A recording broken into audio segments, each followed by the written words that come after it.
We all have our own demons to deal with, and his happened to be a physical one that would actually throw him into seizures. Now, most of us don't suffer from demon possession. Did you get that? Amen. Most of us. And most of us can't identify with having seizures ourselves. So how in the world can we begin to find a place to relate to this story? Well, how about this? How about we look at it, instead of it just being seizures, how about we just look at it as we did a couple of weeks ago with it being our issues? How about we all have issues? In fact, I bet if I looked around the room and asked you to raise your hands, if I could say, have you ever acted like this? Threw them to the ground, foaming at the mouth, grinding their teeth, going stiff as a board. Any of you ever acted like that? I'm going to go ahead and tell you that without even the physical, when I was younger especially, I had a temper. And I still have a temper, but it just takes me a lot longer to get angry. Now, I'm little, but when I get really get angry, people know it. You never, ever, I've never had anybody have to ask me if I was angry or not. Because most of the time I'm happy and I'm go-lucky. I can get serious about some things, but most of the time I'm happy and I want to be around people that make me laugh, and I want to help make other people laugh because I think life is too short to be in the mully grubs all the time. And I'm just not really sure that God's intention for my life is to just be down and depressed and upset and aggravated all the time. I just don't think that's what life is supposed to be. Evidently, Joyce Meyer doesn't believe that either. She changed her whole ministry to enjoying everyday life. How about that? So I'm not sure that we're demon-possessed or suffering from seizures and epileptic fits. But I suspect, even if you have never acted that way, although I bet a fair amount of you have been in a relationship with somebody in some way that acted like that. And I'm not just talking about your partner. I'm talking about somebody in your family or somebody that could just throw some temper tantrums and have all of those symptoms. You ever seen that? I have. So let's relate it to us in that fashion.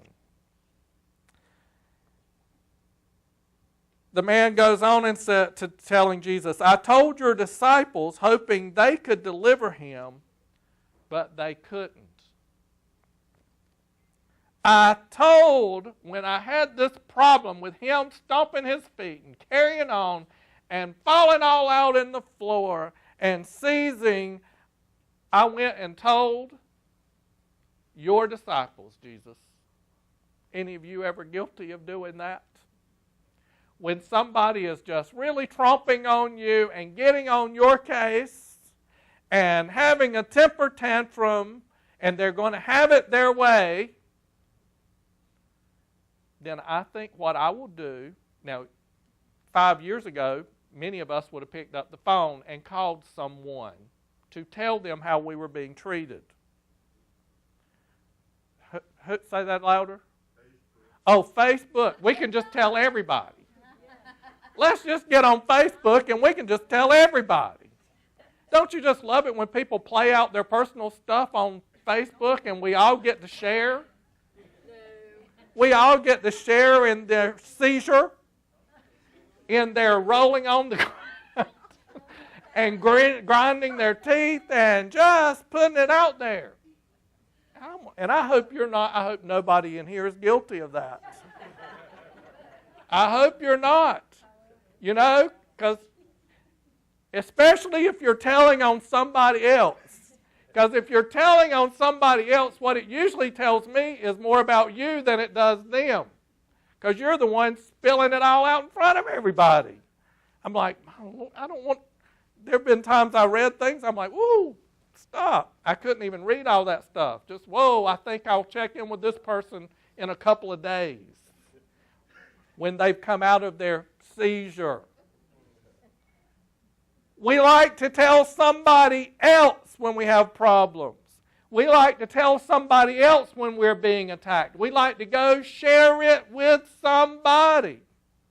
And I'm guilty, I'll tell you. I want to go tell somebody too. You will not believe how so-and-so treated me. We do because we're human. However, Jesus addresses this. Right here, that man went and told Jesus, said, I took him to your disciples and told them what was happening, and they couldn't do anything about it. Oh my goodness. I told someone else, hoping they could fix it, but they couldn't. Jesus said, what a generation. No sense of God. He should have just said no sense. No sense of God. How many times do I have to go over these things? How much longer do I have to put up with this? Even Jesus was impatient with the disciples for not getting it. How many times do I have to tell you this? How many times do we have to go over how life is? That sometimes life is going to be unpleasant. That sometimes you're going to disagree. That sometimes everybody's not going to like you or want to jump on your bandwagon. How many times do I have to tell you what to do? You see, Jesus wasn't really upset with them that they couldn't heal him, I don't think. I think Jesus was upset with the disciples because they couldn't discern what the real problem was. Maybe they decided to take sides, and taking sides is not the answer.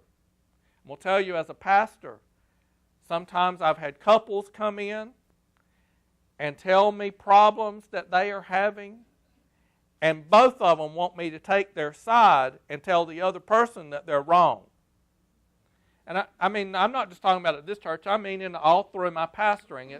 It's just all that way. If you've been a school teacher or if you've been a counselor, you know that kind of thing happens every now and then. A kid, if you're a school teacher, a kid will come and they'll tell you the story. If you're a parent, the kid will come and say, well, so-and-so and so. They want you to take their side.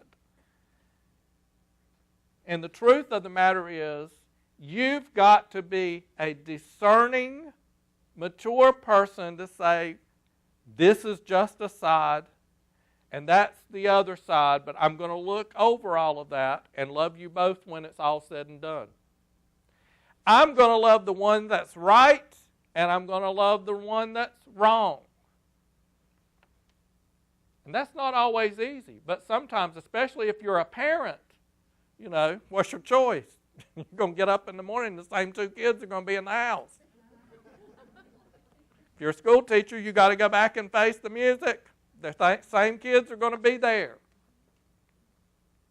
You're going to have to deal with that. If you're a pastor, the same members are going to be there. You have to learn to love them when they're right and when they're wrong. So I think Jesus wanted his disciples to discern the real issue, that there was a bigger issue going on than just the physical seizures. Jesus wanted them to see that they had to center themselves on the problem. The next thing Jesus says is, bring the boy here. Well, now, isn't that good advice?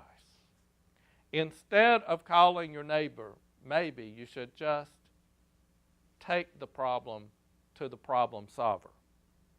Maybe.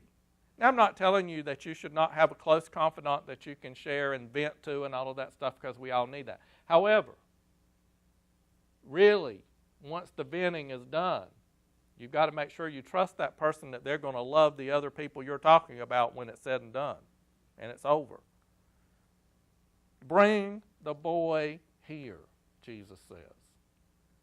Maybe we can learn from that. I believe Jesus is extending that invitation to us. Bring your problem here. Bring whatever's going on right here. I'll deal with it. They brought him, And when the demon saw Jesus, it threw the boy into a seizure, causing him to writhe on the ground and foam at the mouth. Jesus asked the boy's father, "How long has this been going on?" "Ever since he was a little boy. Many times it pitches him into fire or the river to do away with him." Now I'm going to just tell you, sometimes our issues and our tantrums can throw us into the fire. You know, like out of the frying pan into the fire. Sometimes they can throw us into the water and we're in over our head. Sometimes we have this for life because we don't learn how to control ourselves, or we decide to stay spiritually immature rather than grow in God and our relationship with God. I hope that we're growing. Now, I love what the man says next. He looks at Jesus and says, "Well, if you can do anything, do it. Have a heart and help us." Now, I realize the man probably was at the end of his rope. He didn't know what else to do.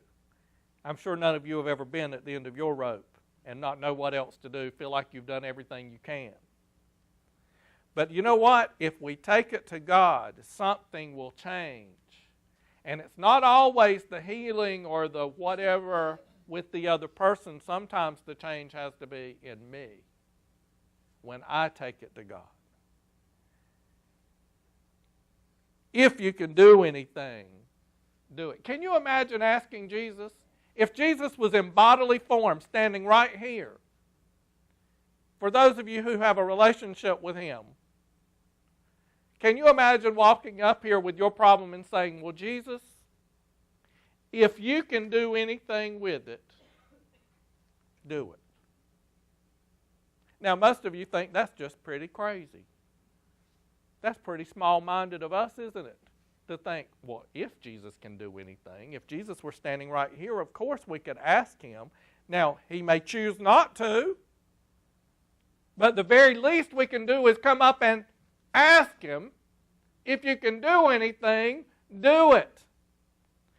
The thing is, it's not a matter of if Jesus can do anything, it's a matter of how Jesus is going to do it. Because we will get an answer. It just may not be an instantaneous one. I'm going to tell you, when I was at the hospital with Julia, what time were we up there? 11 o'clock, 12 o'clock the other night. We were having prayer on Friday night in the emergency room.